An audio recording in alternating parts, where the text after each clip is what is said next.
নমস্কার বন্ধুরা, স্বাগত জানাই তোমাদের আমার ইউটিউব চ্যানেলে। তো এই মুহূর্তে যে বিশেষ খবরটি তোমাদের সাথে আলোচনা করে নেব সেটা তোমরা সকলেই আশা করি বুঝতে পারছো যে আগামীকাল এসএসসি 26,000 চাকরি বাতিল মামলাটির হিয়ারিং হতে চলেছে সুপ্রিম কোর্টে এবং সেটি 1 নম্বর সিরিয়ালেই রয়েছে, যেটা তোমাদের আগের দিনে আমি কজ লিস্ট দেখিয়ে বলেছিলাম। তো সেই অনুযায়ী হিয়ারিং হবে এবং আগামীকাল ওবিসি মামলাটিরও হিয়ারিং রয়েছে। তো এই যে গুরুত্বপূর্ণ হিয়ারিংগুলো হবে তার জন্য কিন্তু অলরেডি আইনজীবীরা সেখানে পৌঁছে গিয়েছেন এবং যে সমস্ত পার্টিগুলো রয়েছে এর সঙ্গে রিলেটেড তারাও কিন্তু তাদের পক্ষের যে উকিলরা তারাও সেখানে পৌঁছে গিয়েছেন বা সেই পার্টিরাও সেখানে অনেকে পৌঁছে গিয়েছেন। পৌঁছে যাওয়াটাই স্বাভাবিক, যেহেতু কালকে 10:30 থেকে হিয়ারিং হবে। তো শুধুমাত্র যে দিল্লিতেই এই তৎপরতা চলছে তা কিন্তু নয়, এই মামলাটি এতটাই গুরুত্বপূর্ণ যে তার জন্য কলকাতাতেও কিন্তু বিশেষ তৎপরতা চলছে।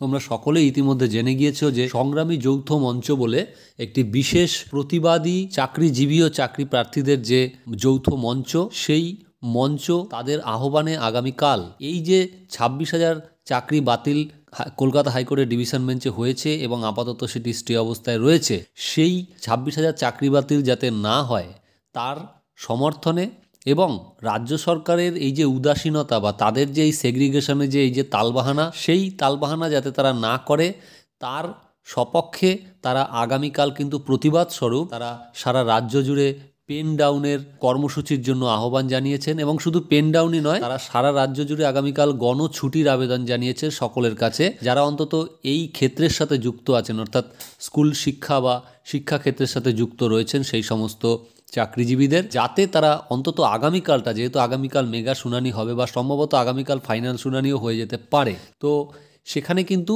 বলেছেন যে তারা ছুটি নিয়ে যেন সংগ্রামী যৌথ মঞ্চের যে ধর্ণামঞ্চ আছে ধর্মতলায়, তোমরা সকলেই জানো, সেইখানে তারা যেন অবস্থান করেন এবং সেইখানে যতক্ষণ না পর্যন্ত কালকে হিয়ারিং সম্পন্ন হবে ততক্ষণ পর্যন্ত কিন্তু তাদের এই ধর্ণা অবস্থান চলবে এবং হিয়ারিং পরবর্তী সময়ে তারা পরবর্তী যে কর্মসূচি সেটা নিশ্চয়ই তারা ঠিক করে নেবেন। তো এটা হলো সংগ্রামী যৌথ মঞ্চের পক্ষ থেকে যে সকল শ্রেণীর বঞ্চিত চাকরি প্রার্থীরা বা চাকরিজীবীরা সেই সমস্ত প্রার্থীদের একত্রিত করে এক ছাতার তলায় তাদের একটা বিশাল আন্দোলনের কর্মসূচি এবং তার পাশাপাশি কালকে যে মামলাটি সুপ্রিম কোর্টে উঠতে চলেছে এসএসসির, সেই মামলাটির যে মূল ম্যাটারটি রয়েছে সেটা হচ্ছে সেগ্রিগেশন।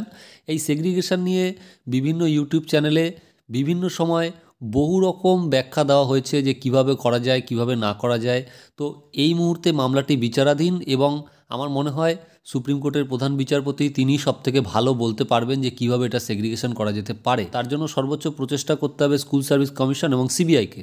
তো সেই জায়গায় দাঁড়িয়ে এই মুহূর্তে বিশেষ কিছু মন্তব্য করাটা ঠিক হবে না, কিন্তু এই সেগ্রিগেশন যেটা মেটা ডেটার কথা বিচারপতি বলেছেন বা এই যে অন্যান্য সমস্ত বিষয়গুলো, এই সেগ্রিগেশনটা যে আগামীকাল সম্ভব হবে তার জন্য যে সবথেকে বেশি প্রচেষ্টা থাকার কথা ছিল সেই স্কুল সার্ভিস কমিশন এবং তার চেয়ারম্যান, বর্তমান যে স্কুল সার্ভিস কমিশনের চেয়ারম্যান রয়েছে তার কথাতেই কিন্তু বিভ্রান্তি তৈরি হচ্ছে। একদিকে যেমন স্কুল সার্ভিস কমিশন হলফনামায় বলছেন যে সেগ্রিগেশন করা সম্ভব, আবার অপরদিকে চেয়ারম্যান সাহেব বিবৃতি দিয়ে বলছেন যে বাকিরা যে প্রত্যেকে যোগ্য সেই বিষয়ে নিশ্চিত নই, পুরোপুরি শংসাপত্র দিতে পারবো না। যদিও এই বক্তব্যটি তিনি আজ করেননি, এই বক্তব্যটি বেশ কিছুদিন আগেই তিনি করেছেন, কিন্তু এই যে বক্তব্যটি, এই বক্তব্যটির যদি আমরা বিশ্লেষণ করি তাহলেই কিন্তু বোঝা যাবে যে এসএসসি এখনও পর্যন্ত 100% সেগ্রিগেশন করতে সমর্থ হয়নি। তার কারণ যদি তারা হতো তাহলে কিন্তু এই কথাটা কখনোই এসএসসি চেয়ারম্যান বলতেন না।